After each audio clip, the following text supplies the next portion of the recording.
guys, I hope you all are having a great spring break and enjoying working with the letter W this week. In honor of that, I am going to read to you Where the Wild Things Are by Maurice Sendak, who is both the author and the illustrator of this children's book. This book was one of my favorites when I was growing up, and I know a number of you have read this as well, but I think you'll enjoy hearing it another time. I love the illustrations in this book along with the story, and there's a lot of W words in here, so see if you can hear them when as we read. But so Where the Wild Things Are by Maurice Sendak. We'll start here.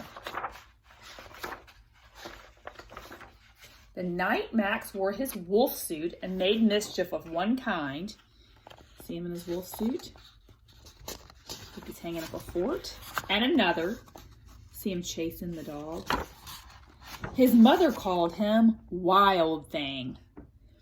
And Max said, "I'll eat you up." So he went to bed without eating anything.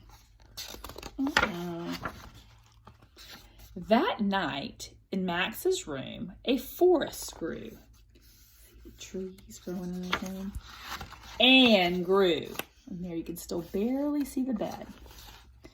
And grew until the ceiling hung with vines and the walls became the world all around him. Look at the moon. And an ocean tumbled by with a private boat for Max, and he sailed through night and day. Look at him on this boat.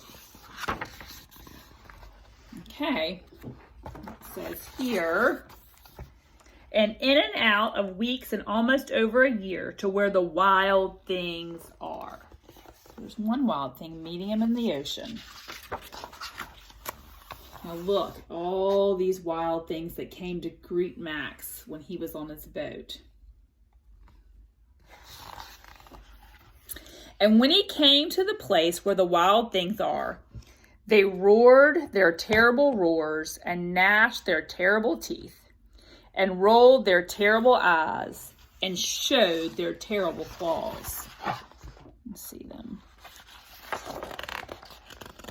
And Max said, "Be still," and look at them.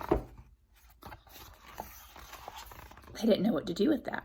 And tamed them all with the magic trick of staring into all their yellow eyes without blinking once. And they were frightened and called him the most wild thing of all. Look at their yellow eyes. And by staring into them, he was able to tame them. And made him king of all the wild things. You can see him with his crown on. And now, cried Max, let the wild rumpus start. And look at them in their wild rumpus. They're dancing and they're howling. And they're swinging from the trees.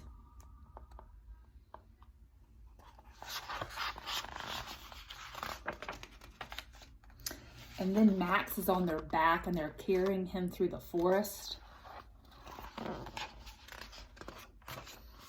Now stop, Max said, and sent the wild things off to bed without their supper. And Max, the king of all the wild things, was lonely and wanted to be where someone loved him best of all.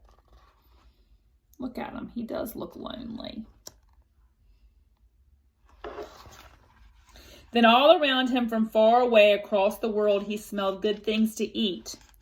He gave up being king of where the wild things are. Look, he's on a sailboat. But the wild things cried, "Oh, please don't go. We'll eat you up. We love you so." And Max said, "No." Look at them. They're all just standing there begging him, "Max, don't go."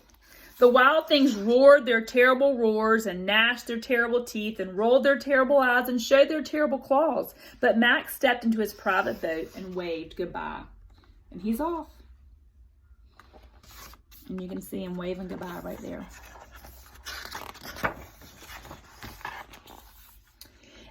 and sailed back over a year and in and out of weeks and through a day. Look at him on the sailboat. Looks like he's sleeping. And into the night of his very own room where he found his supper waiting for him. Look, he's so glad to be home. And it was still hot. The end. Again, I hope you all enjoy Where the Wild Things Are, and I hope you're having a great spring break and getting out in the sunshine too. We miss you and cannot wait to see you next week. Bye-bye.